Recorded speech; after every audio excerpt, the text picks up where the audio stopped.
الرحمة على شهداء الثورة السورية الشرفاء اللي ضحوا ورووا تراب الوطن بدمهم الشريف. أنا خالد أحمد عمش من أحسن، منشق عن النظام المجرم بتاريخ 18/9/2011. بعتقد أول واحد بجبل الزاوية أو محافظة إدلب يعني بيرمى. نحن طلعت الثورة بدرعا وانتقلت على دوما، وأنا كنت من متابعين للأخبار بكل جوارحي. صار القتل بدوما، زادوا القتل، انتفضت إدلب. كنت أنا دوري حبيت الثورة وبحبها، بكره النظام لأنه عندنا نظام دكتاتوري مجرم وراثي. شلي طبقة هي نفسها يعني من 40 سنة 50 سنة نفسهم. ضباط كليات حربية كلهم طالعوا بعضهم البعض وسلموا، بيروح واحد بيجي واحد. لذلك كنت أنا أحب الثورة كثير وانخرطت فيها بكل جوارحي أنا وأولادي، وصرنا نطلع بالمظاهرات ونشارك في المظاهرات.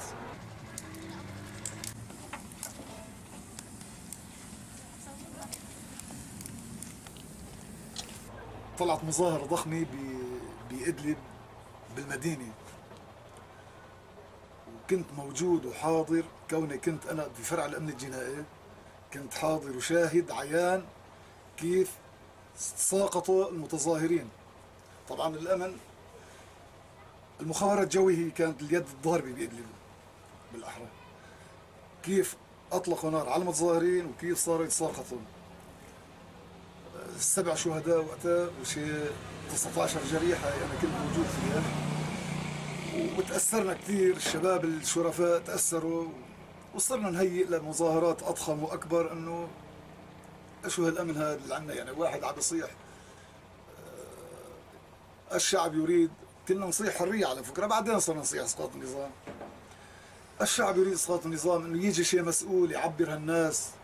أكثر من 30,000 شخص ما اكترثوا فيهم بالرصاص، لغة بالرصاص.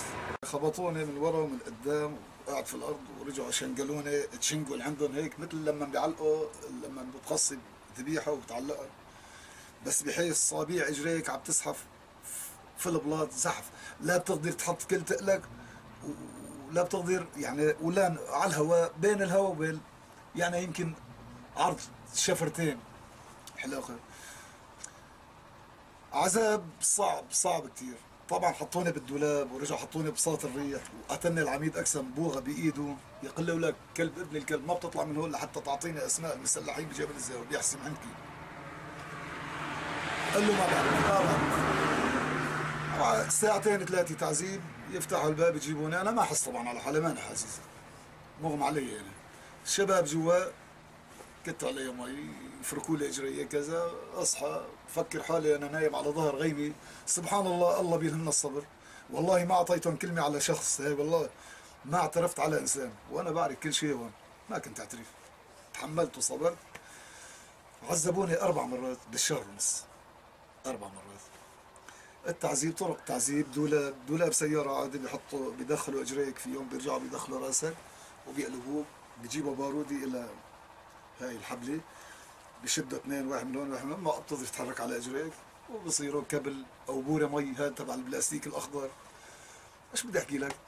وعندهم بساط الريح كمان من يموق عليه، وكمان له بكلات، واحيانا بيكلبجوك لورا وبيحطوك هيك ضمن طاقة، وبيسكروا الطاقة بحيث تسكر على رقبتك، يعني بابا بدك تشيل راسك بدك تنملي ما بتقدر. وبيرفعوا لك اجريك على كرسي كمان مربط وبيقتلوك، وانت لا حول ولا قوة الا بالله العلي العظيم. ما لك وسيلة يعني. واللي تعذبنا كثير. بعدين طلعنا ما اعطيته النتيجة. بعد شهر ونص اجت برقية من الشام، طلعت مع نقل على حمص. حمص كانوا اللي ما يعجبهم بالامن بالرقة بدير الزور بكذا او متعاطف مع الثورة يعملوا له برقية نقل ياخذوه على حمص. بحمص يبعثوه دورية يصفوه، تمر تاكسي فيها امن جوي، تاكسي عمومي ها، تمر ترشون يقول له لك الارهابيين، وشيعوهم ثاني يوم يشيعوهم وليكوا الارهابيين. يعني هاي بدايه الارهاب عندنا. هن اكبر ارهابيين، هن مؤسسي الارهاب، هن مؤسسه الارهاب. بشار الاسد وهاي الشله اللي حواليه وماهر الاسد وهي ضباط المخابرات علي دوبة وأصلان وهالشلة، هدول شلة قمة الإرهاب والله العظيم. بي بي بيتفوقوا على الكرة الأرضية بالإرهاب. يعني اخترعوا الاشياء انه انا راكب، انا عنصر امن انا ورفقاتي، مثلا انا من ادلب، اثنين من الحولي، واحد من رستان، كلهم هذول منتفضين مع الشعب، اهاليهم منتفضه وهني متعاطفين. اطلعوا دوري على محل فلاني يطلعوا. طبعا مين بقى هذا القاتل اللي هن عندهم اشخاص مختصه بالقتل، تطلع دوري على محل فلاني كذا، تعليمات. لما صار القصف والمدفعيه تخبط في جبل الزاويه، طبعا بكل محافظه، بس نحن عم نحكي بمنطقه اللي انا قاعد فيها. انا ما طلعت من اول الثوره لحد هلا، ما غادرت. كل القصف وكل القتل وكل الدمار موجود، وكنت موجود على كل حادثه تصير. اي قذيفه تسقط في احسن، طبعا ببلدي بضيعته، ارقد اول الناس، او في ناس الله يجزيه الخير يكونوا قدامه، شارك، نشيل انقاض، نشيل ناس يعني بنقدر ننقذها فيها روح. وهون بلش التدوين تبعي، صرت دون من الواقع، من الحقيقة، انه ايش اللي عم بيصير. صرت وثق مثلا اليوم ضربت طيارة الساعة وحدة الظهر، والقت صاروخين، واستشهد فلان وفلان، واصيب فلان وفلان بمنزل فلان.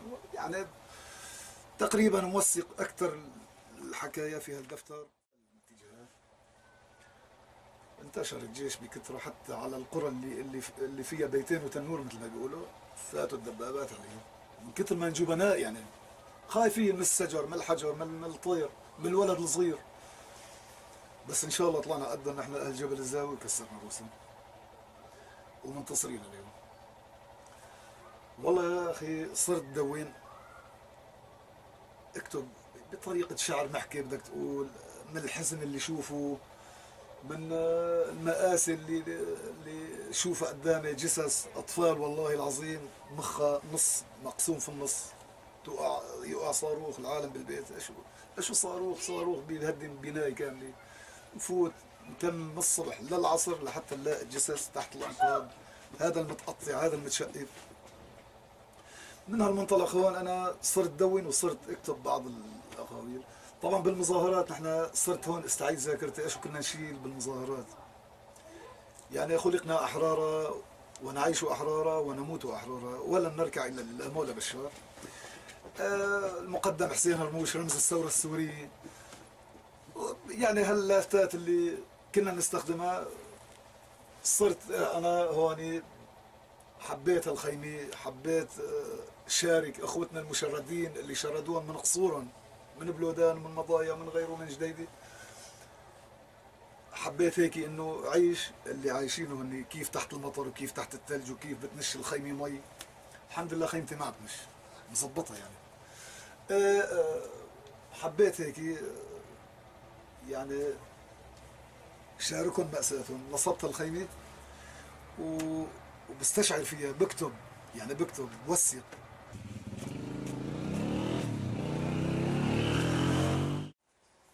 طبعا بعد استانا واحد واستانا اثنين وجنيف 16 وجنيف 8 وهالحكي هذا كله، وستوشي هذا اللي عم يدعي عليه هذا بوتين.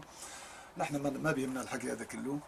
نحن تمينا بارضنا وبدنا نتم بارضنا ونموت بارضنا. والله العظيم والله العظيم ما بنتخلى عن ارضنا ولا بشبر ولا بسنتي. مين ما اجى يجي نحن بنعرف كيف نلاقي له.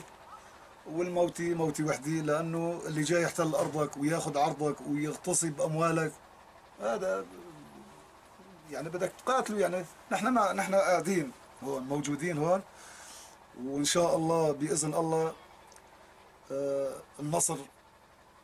نحن بنقول انتصرنا على كل هالآلية العسكرية، يعني بدنا نقول نصر والله منصورين. لما كنت شوف مناظر الاشلاء والاطفال بتأثر كثير كثير، ابكي وكذا.